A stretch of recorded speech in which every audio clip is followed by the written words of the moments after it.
뉴스바우 등호 현주 기자, 세상소리 뉴스 등호 보이스 오브 월드, 23일부터 민노총 총파업으로 한국 사회가 다시 몸살을 앓고 있다. 근본적으로 해결 방안이 없나 하는 희망은 이번 정부에 거는 기대이기도 하다. 말 그대로 툭하면 파업이란 얘기이다. 노동계 줄파업 집회 시위가 시작됐다며 채널A 뉴스 7앵커가 전하는 그들만의 파업 화두는 국민에겐 소음 덩어리다.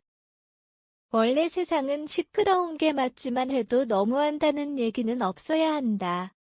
이에 당사자인 노동자에겐 생존의 문제라고 10분 이해해도 안 되면 거리로 산업 현장으로 뛰쳐나와 국민 일상이 무너진다.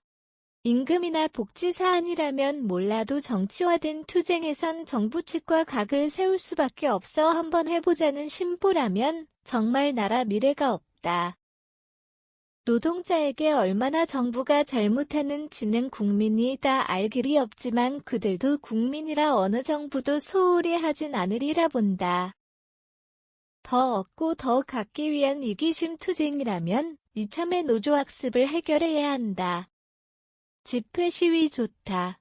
하지만 요즘도 이런 식이면 곤란하다는 앵커 얘기다. 도로 전체를 점거해서 차량 통행 막아버리고 노래 틀고 확성기 써서 시끄럽게 하고 파업에 동참만 하는 사람 업무 방해한다는 비난이다.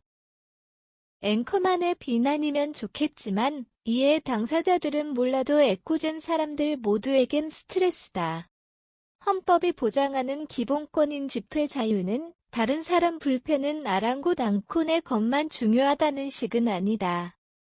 서울대병원 앞 광장을 민노총 공공운수노조 조합원들이 가득 메웠다는 한 언론 소식은 간호사와 기술직 등 필수 인력을 늘려달라는 병원 노조 파업에 직접 이해관계가 없는 공공운수노조가 동참했다는 얘기다. 연대해야 힘이 세지고 먹힌다는 생각이고 노동자 예로 한 목소리 떼를 써야 들어줄 거라는 얘기이다. 민노총 총파업 최대 동력이라는 화물연대 파업은 24일 자정부터란다.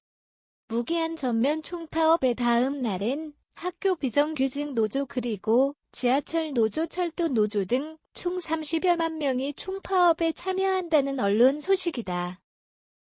계속해서 입장 차이가 분명하다는 걸 확인하고 있기 때문에 가능성은 높지 않아 총파업에 돌입해야 한다는 박연수 민노총 화물연대 정책기획실장 MBC 김종배의 시선집중 얘기를 TV 조선뉴스9에 옮겼다. 여기에 그친 정도가 아니라 노란봉투법이란 노조법 3조 개정안 입법을 강력히 촉구한다는 말을 보면 이번 총파업이 정치권을 향했다는 점이 뚜렷해졌다. 거리연대 파업으로 사회 소요를 일으켜서라도 목적을 달성하겠다는 얘기이다. 주호영 원내대표가 23일에 원총회에서 과연 누구를 위한 파업인지 국민들은 깊은 의문을 가진다는 정부 여당 입장을 밝혔다. 안전운임제 시행 시한을 3년 더 연장하겠다고 방침을 밝혔다고 한다. 답이 정해진 정치적 파업이란다. 특히 화물연대 집단 운송 거부는 공사 현장이 멈추고 물류 운송의 차질을 빚어 가뜩이나 어려운 우리 경제에 심각한 악영향을 끼칠 것이 분명히 두고 볼 수 없다는 입장이다.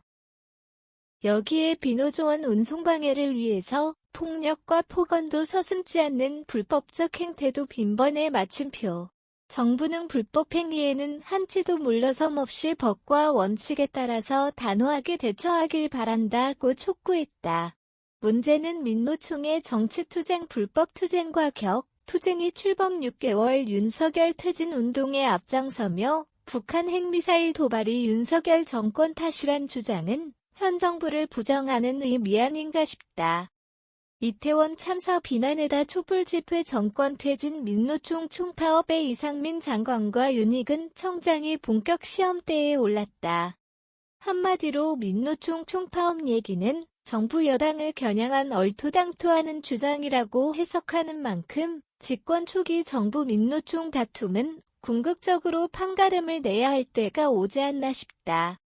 현주 기자 사코파워 @아웃룩, 캄루즈바우.com